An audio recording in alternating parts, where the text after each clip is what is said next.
یا ایھا الذین آمنوا استعینوا بالصبر والصلاۃ، ایمان والو اللہ کی مدد کو طلب کرو صبر کے ساتھ اور نماز کے ساتھ۔ تو گویا اللہ کی مدد دو طریقوں سے آتی ہے، دو راستوں سے اللہ کی مدد آتی ہے۔ صبر کرے اور انسان اللہ کے حکم نماز پڑھے تو انسان کے ساتھ اللہ کی مدد ہوگی۔ انسان پہ جو بھی حالات آتے ہیں وہ اللہ تعالیٰ کی مرضی اور اللہ تعالیٰ کی رضا سے ہی آتے ہیں۔ انسان یہ نہیں سمجھ سکتا، انسان کو پتہ نہیں ہوتا ابھی میرے ساتھ آگے کیا ہونا ہے۔ انسان تدبیریں کرتا ہے، سوچتا کچھ ہے ہوتا کچھ ہے۔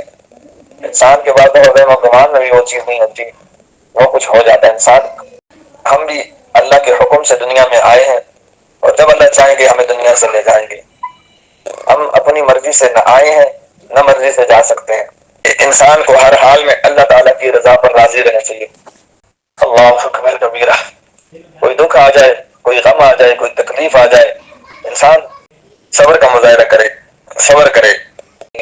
انسان کو بھی ہمیشہ اللہ تعالیٰ کی رضا پر راضی رہنا چاہیے۔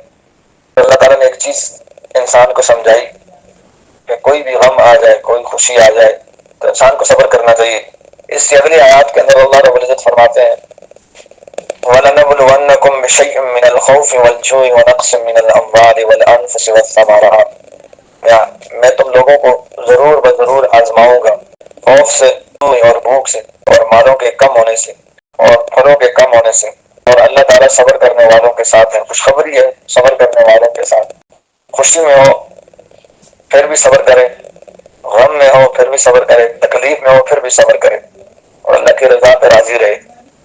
انسان یہ دیکھے کہ میں اللہ تعالیٰ سے راضی ہوں اس حال میں یا نہیں ہوں، اپنے دل کی طرف توجہ کرے اور اپنی دل کی حالت کو دیکھے کہ ابھی مجھے غم آیا ہے، یہ تکلیف آئی ہے، یہ دکھ آیا ہے، اگر میں اللہ کی رضا پر راضی ہوں تو اللہ کا شکر ادا کرے۔ اور دل میں تنگی ہے تھوڑی سی، ہم یہ چاہتے ہیں ہماری دنیا میں ہم اپنی مرضی سے زندگی گزاریں، اپنی منشا سے زندگی گزاریں، ایسی بات نہیں ہے۔ ہم نے اللہ کی مرضی اور اللہ کی رضا سے زندگی گزارنی ہے۔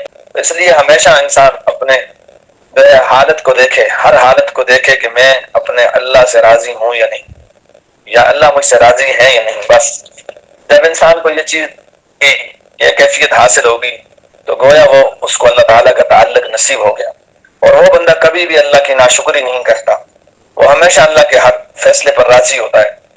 تو جو اللہ والے ہوتے ہیں، اللہ کے نیک بندے ہوتے ہیں، مقربین ہوتے ہیں، وہ اللہ کے ہر فیصلے پر راضی ہوتے ہیں۔